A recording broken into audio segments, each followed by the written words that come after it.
Halo, jumpa lagi bersama FN Podcast, di mana kita akan membahas seputar Inter, seputar kegiatan-kegiatan FN mungkin ke depannya. Kita setelah sekian lama vakum, akhirnya kita kembali dengan beberapa wajah baru dan nanti mungkin dengan konten-konten yang lebih menarik lah. Lebih biasa aja.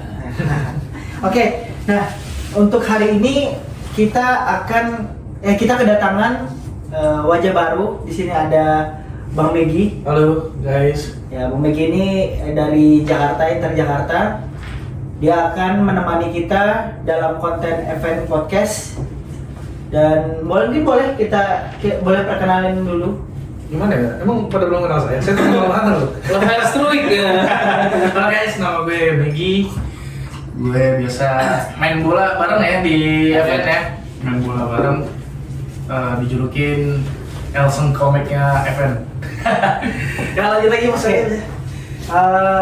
Kita hari ini mungkin akan bahas terkait dengan pertandingan Inter sebelumnya di fase semifinal UCL yang seru banget. Keren. Menurut gue sendiri untuk di UCL secara keseluruhan itu salah satu pertandingan yang bagus lah, Remontada. terbaik lah. Remontada dibalas remontada. Iya, dari remontada. Kalau dulu itu ada Liverpool Milan. Oh iya, Itu 2005. Milan tuh klub apa? Anjing. Itu memang Iya. secara objektif aja ya. Iya. Itu istimewa Oke. loh. Zamannya jersey Dudek ya, Bang. Iya. Dudek itu luar biasa loh. Si ini gue sukanya si dulu Kakak. bukan Xabi Alonso. Xabi Alonso itu. Itu Pipo ya? Pipo super. Pipo. Kok jadi bahas itu sih? Mau bahas apa ini? Enggak, ini kan Inter UCL keseluruhan. Iya. Salah satu yang terbaik kan itu juga. Istanbul, Miracle of Istanbul ya. Miracle guys. Baju baru sih. Tahun-tahun.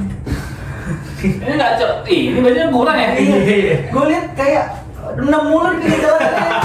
Bentar. Gua ini baru beli ini nih. Original nih.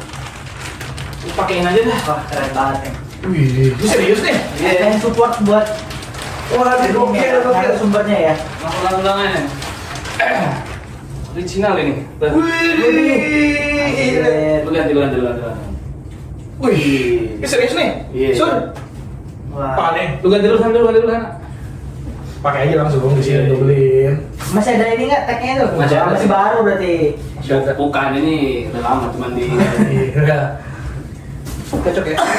Ini ya? Ya cocok. Gue sih ini nggak pakai Inter. Next lah. anjing. Lu nggak beliin gue Sur? Lu lah anjing ini aja. Ada moyang-moyang nih. Oh ya. AMR DKI. Ya. Pas tahun gue suka Inter.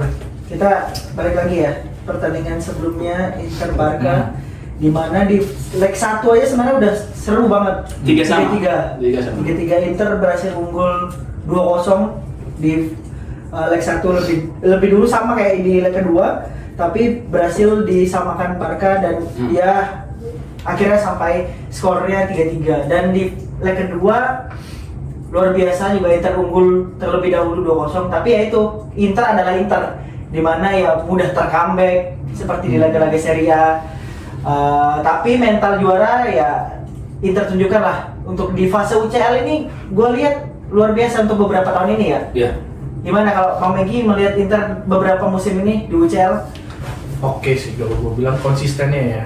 Inzaghi itu bisa bawa Inter sampai ke lebih dari perempat final, udah 3 musim kan. Iya. Terakhir kita itu tahun lalu kalahnya sama si Atletico Madrid. Itu sebenarnya juga Penalti. penalti ya. Lautaro, aduh. Ini sayang banget kalau menurut gue ini nggak dituntasin jadi juara beneran nih. Iya. Karena nih, wah gokil sih kalau gue bilang. Apalagi dari kiper Sommer itu gila loh. Kemarin 14 save. Iya. 14 save. Di usia yang Udah nggak muda lagi. tapi memang kalau untuk kiper memang Dia lebih tua, Ya, dia semakin matang kan? Semakin matang. Ada lagi memang yang usianya udah siapa?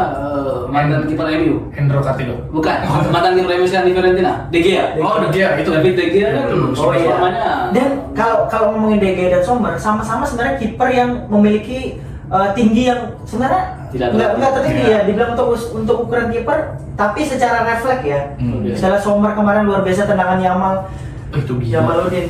Itu di akhir ya? Iya. Di akhir tendangan dia di akhir. Kalau itu gol udah Mental udah dijaga. Nah, gue kemarin udah deg-degan banget kalau si Yamal bawa bola. Iya benar. Pasti 3 orang nyamperin dia, dong lewat semua. Itu gila sih kalau gue bilang. Tapi kalau kita lihat memang Inter nggak diunggulkan sih di final ini karena lawannya kan PSG yang dimana secara keseluruhan skuad itu merata dari belakang sampai depan. Tapi kalau berbicara mental untuk tim senior bisa sih harusnya. Secara mental sih Inter kalau gue bilang ya udah pengalaman ya. Bisa lah ini melawan PSG. Tapi jangan diremehin juga. PSG itu punya Vitinha, Iya. ya kan? Kvaratskhelia itu loh. Iya. Berapa kali menyusahkan Inter ketika di Napoli. Itu Gua lihat dari tweetnya di FN juga melihat bahwa pemain-pemain PSG ini juga sebelumnya adalah tim-tim terbaik di Serie A. Kvaratskhelia, tengahnya ada Fabian Ruiz kan, Ya, di iya, Napoli, iya. Donnarumma di Milan dulu. Ya, itu mantan- Jadi memang mantan- udah terbiasa sebenarnya lawan Inter sebenarnya dulu, untuk dulu. Tapi ya optimis lah ya. Ya. Ya mungkin skuad rata-rata Inter nih bisa dibilang jauh lebih tua daripada PSG ya. Iya. Tapi gue yakin kayak Barca kemarin tuh mentalnya lebih di atas Inter. Feeling banget gue. Ya. Itu sih. Kalau dari segi taktik gimana Bang Surya? Ngelihat Inter dengan Inzaghi 3 musim ini kayaknya memang sebenarnya formasinya udah pakemnya kayak gitu ya. Iya, benar. Dan cara permainannya kan juga kurang lebih sama. Yang keluar hanya siapa ya? Hanya Ini Skriniar. Skriniar, nggak terlalu banyak lah. Ya. Dan Hakimi. di final UCL yang lawan City itu Skriniar juga nggak main loh. Iya, ada Sanchez ya itu doang ya. Iya. Onana, nggak terlalu banyak perombakan lah. Bahkan kita lihat mereka pakai 3-5-2. 3-5-2 dengan positional play with wingback high press. Iya, iya. 3-5-2. Iya, ada Dumfries, ada di kirinya ada Di Marco. Ada kan? Di Marco, yang dimana build up-nya dari belakang. Iya. Ketika backnya maju ke depan akan diisi pemain tengah di belakang. Iya, Misalnya Hakan, ada ya. Hakan untuk mengisi kekosongan di Iya, kadang di tukar belakang. sama Miki juga ya. Benar. Kalau kita lihat dari pertandingan Barcelona kemarin sudah unggul 2-0 babak pertama. Iya. Tapi sebenarnya apa yang buat mudah di comeback juga sebenarnya Inter? Apakah mentalnya memang ketika sudah unggul tuh ya udah biarin nyerang itu ya sebenarnya? Memang kalau Inzaghi kan ini bedanya dengan Conte adalah Inzaghi itu memang lebih setupnya itu lebih liar ya. Tidak semonoton Conte ya. Kalau Conte memang sama-sama 3-5-2. Yang dimana kita lihat ketika Conte ketika mereka sudah unggul, ya akan sangat rapat. Bisa terlihat seperti Napoli sekarang kan. Iya. Beda dengan Inter. Ketika mereka sudah unggul, kemungkinan untuk mereka lebih banyak karena memang setupnya mereka lebih liar kan. Tidak monoton lah. Iya. Tidak monoton dengan 3-5-2-nya. Kalau kayak dulu kan memang dari back aja kirim ke Hakimi, Ashley Young kan dulu kan. Polanya gitu-gitu aja gitu ya. Pakai Young ya dulu kan. Terus yang sekarang kita lihat dari 2 gol Barcelona kan ini tidak di-marking. Iya, iya. Eric Garcia itu Benar. mau bisa bebas. Itu posisi di fullback kiri ya? Karena terlalu fokus memarking Yamaludin. Itu ya gila. Kayak bukan orang, Bro. Benar, Dia AI sih. Benar. Terus lagi Kayak bukan orang. Kalau bilang dia sama Messi lebih bagus dia. Gua bilang sekarang. Iya untuk sekarang. Walaupun stylenya kayak Jamet Horek gitu ya. Asli. Tapi itu gokil sih. Salut gue sama Yamal. Ya semoga Inter bisa beli dia ya. Benar. Di usia 35 kan. Keren sih asli tuh. Tapi kalau gue lihat kan ketika Inter sudah unggul itu kecenderungannya lebih defensif Ya defensif. dan lebih menunggu. Sebenarnya mungkin itu juga salah satu faktor yang mungkin buat pertahanan Inter lebih ringkih lah bisa dibilang kayak gitu. Saya memang faktor Yamalnya aja sih, motor serangannya dia lebih bervariatif ya. Yang dimana 2 orang loh buat menjaga dia kan ada Mkhitaryan, tiga orang lewat. Mkhitaryan Di Marco kan, itu juga tidak terlalu ini. Kemudian Di Marco ditarik, masuk Augusto justru Lebih berantakan. banget. Tapi untungnya kemarin Bastoni main full.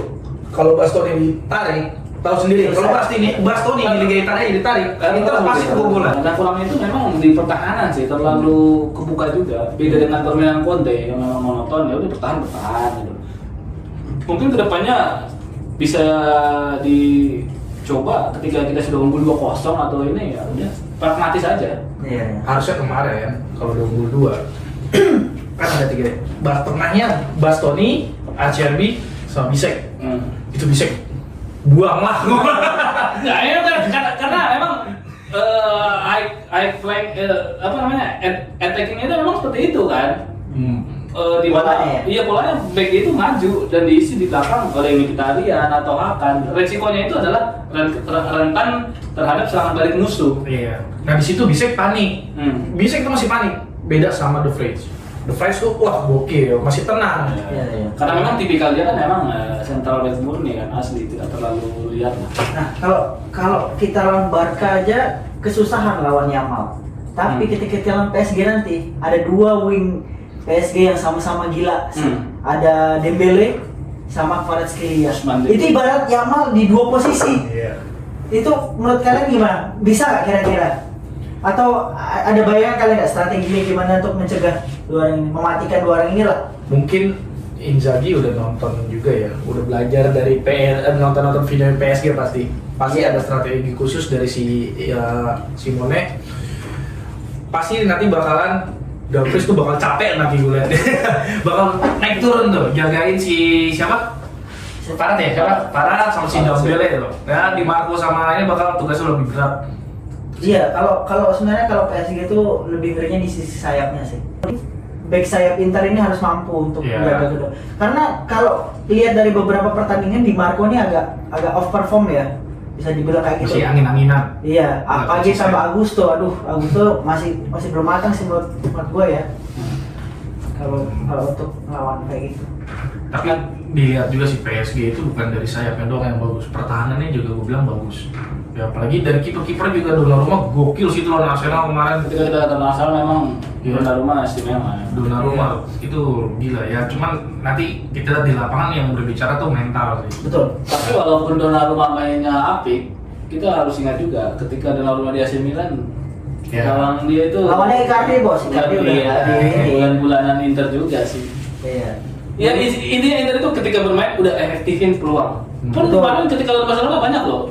Tendangan Mkhitaryan menyamping, Hakan out itu harusnya itu efektif aja. Iya. Dan ketika unggul ya udah. Iya. Pragmatis juga. Nah, kalau bicara efektivitas memang di musim ini ya secara keseluruhan memang Inter kurang klinis di lini depan. Karena banyak peluang lo taruh. Sebenarnya lo taruh itu kalau dia bisa maksimalin peluang, udah jadi top skor yang menurut gue. Iya, dari 10 tendangan ke gawang yang gol cuma 1 anjir. Statistiknya memang seperti itu kan, beda kan Icardi, nendang 4 kali golnya 3. Iya. Memang makanya dia, ya terlepas dari kontroversi dia ya. Iya. Makanya kenapa ketika dua duet ini kan saling melengkapi sebenarnya, Thuram sama Lautaro kan. Iya. Thuram bisa jadi tembok juga kan, makanya aduh sayang banget nih striker murni itu Inter itu hanya Arnautovic loh. Iya. Cuman Arnautovic udah nggak muda lagi ya, nggak se-perform sebelum Inter sebenarnya. Di mana deh? Di Bologna. Bologna juga dia masih lumayan loh sebenarnya. Nggak tahu kenapa pas ke Inter nih kayak Arnautovic, Taremi aja dulu ada namanya pas dia. Benar. Nah itu yang disayangkan Taremi sebenarnya. Taremi gua pas awal masuk gua nih keren di Taremi ini. Ya? Maksudnya apakah dia tekanan di ini apa dia tidak nggak bisa mungkin bahasa Italia. Tapi dia kemarin main pas lagi Barca terakhir bagus tuh motong bola itu. Udah ada. Dia juga defend yang Maludin juga itu. Ya dimakan sendiri. Bakal dulu. Oke. Jadi PSG ini sih optimis lah ya. Prediksi gue Inter 1 lah cukup. Nggak menurut gue sampai extra time lagi sih. Gua nggak sih, mudah-mudahan sih 2-1. Melihat tingginya pertahanan Inter kayaknya bakal disamain. Jangan sampai extra time cu. Nontonnya sampai subuh kita kan nobar. Baliknya lama dah. Oh iya, Evan ada nobar ya? Ada. Tungguin aja di sosmednya Evan ya. Belum buka. Belum, nanti kita tunggu. Nanti kita. Oh tapi ada ya. Kita gabung sama 4 komunitas Oke. di Jakarta yang disebut Jakarta Interista. Jakarta Interista. Nanti kita bikin podcast ini Belum boleh di spill. nantilah. Ininya harganya. Iya nanti. Oke. Kalau dari gue sih prediksi sih Inter 2-0 aja. 2-0. Yakin lu gak kebobolan? Terus banget lu lawan Osmane. Aman Dan aja. dia, Oke. Mungkin itu dulu ya untuk pembahasan kita mengenai prediksi final dan ulasan semifinal laga yang sangat-sangat berkelas sih. Karena banyak pundit pun mengatakan ini laga-laga yang absolut sinema. Iya. Oke, terima kasih teman-teman yang udah nonton, udah meluangkan waktu untuk melihat kami bertiga. Berceloteh. Jangan lupa subscribe, like, share, komen. Terima kasih. Forza Inter. Forza Inter.